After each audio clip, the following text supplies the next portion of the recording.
तो ये एक ऐसा अर्थ है जहाँ पर नेचुरल डिजास्टर की वजह से पूरा अर्थ अब बर्फ में ढक चुका है और इन्हीं बर्फ में एक छोटा सा गाँव है जिसमें दो भाई बहन रहते हैं, अग्नि और उसकी बहन लूना। और इन दोनों भाई बहन के पास रीजनरेशन की पावर थी। अब प्रॉब्लम ये थी कि ये दोनों जहाँ पर रहते थे उस गाँव में अब नेचुरल रिसोर्सेज और फूड की अब कमी होनी शुरू हो गई थी, इसलिए उन गाँव वालों को भूखमरी से मरना पड़ता था। इसलिए उन गाँव वालों को बचाने के लिए अग्नि और लूना अपने बॉडी पार्ट्स को काट कर उन गाँव वालों को खिलाते थे, क्योंकि अग्नि और लूना के पास रीजनरेशन की पावर थी, इसलिए वो अपने बॉडी पार्ट्स को फिर से रीजनरेट कर लेते थे। लेकिन यहाँ पर एक ट्विस्ट है कि अग्नि का जो रीजनरेशन पावर है वो काफी ज्यादा फास्ट है लूना के कंपेयर में। जहाँ पर अग्नि को अपने हाथ को रीजनरेट करने में 2 से 3 सेकंड लगते थे, वहीं पर लूना को अपने हाथ को रीजनरेट करने में 5 से 6 मिनट तक का वक्त लग जाता था। इसलिए एज अ प्रोटेक्टिव ब्रदर अग्नि हर दिन अकेले इस पेन को झेलता था।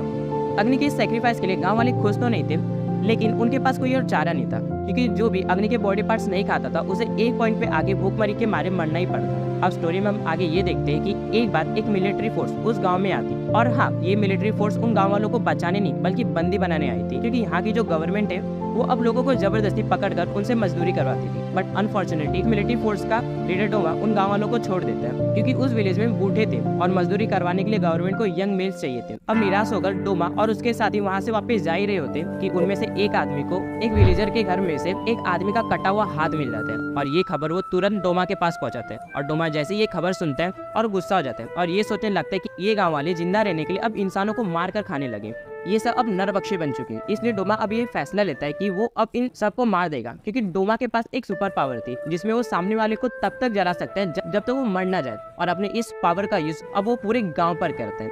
अब कुछ ही पलों में वो जीता जागता गांव शमशान बन चुका था।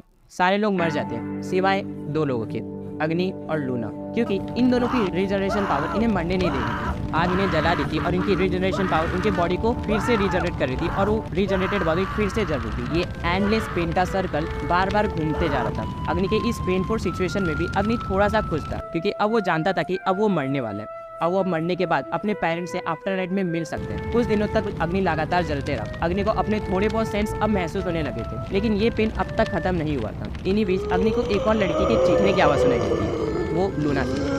दोनों भाई बहन अब एक दूसरे को देख सकते थे। अग्नि खुश था कि अब फाइनली वो और उसकी बहन को इस पेन से छुटकारा मिलेगा और वो लोग मर सकेंगे, वो दोनों अब आफ्टर लाइफ में मिलेंगे। लूना भी शायद यही सोच रही थी। वो रेंगते हुए अग्नि के पास आती है और उसको एक पीस बम देते हुए कहती है लीव, और बस लूना की यहीं पर डेथ हो जाती है। अग्नि अब तक जिंदा था, उसकी स्ट्रॉन्ग रीजनरेशन पावर उसे मरने नहीं दे रही थी, इसलिए वो पेन का एंडलेस सर्कल अभी तक घूम रहा था।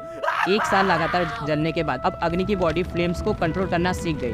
3 साल लगातार जलने के बाद अब फाइनली अग्नि चल सकता था। 5 साल लगातार जलने के बाद अग्नि का माइंड अब पेन फील नहीं कर पा रहा था, और फाइनली 8 साल लगातार जलने के बाद अग्नि अब सोच सकता था और नॉर्मली बिहेव कर सकता था। लेकिन अग्नि की बॉडी और दिल की आग अब तक शांत नहीं हुई थी। अपने दिल में लगी बदले की आग को बुझाने के लिए अग्नि ने अब एक फैसला किया था, डोमा को मारने का फैसला। तो अब इसके आगे की कहानी अग्नि के रिवेंज की कहानी, जो कि और ज़्यादा ब्रूटल होते जाती है। तो अगर तुम्हें चाहिए तो कमेंट में पार्ट 2 कर देना। तो thank you so much watching this video. I hope तुम्हें ये वीडियो काफ़ी ज़्यादा पसंद आई हो। तो वीडियो पसंद आई तो वीडियो को लाइक करो, चैनल पर नए हो तो चैनल को सब्सक्राइब करो, और लीव द कमेंट वीडियो कैसा लगा। So that's it, sayonara. मिलते हैं किसी और वीडियो में।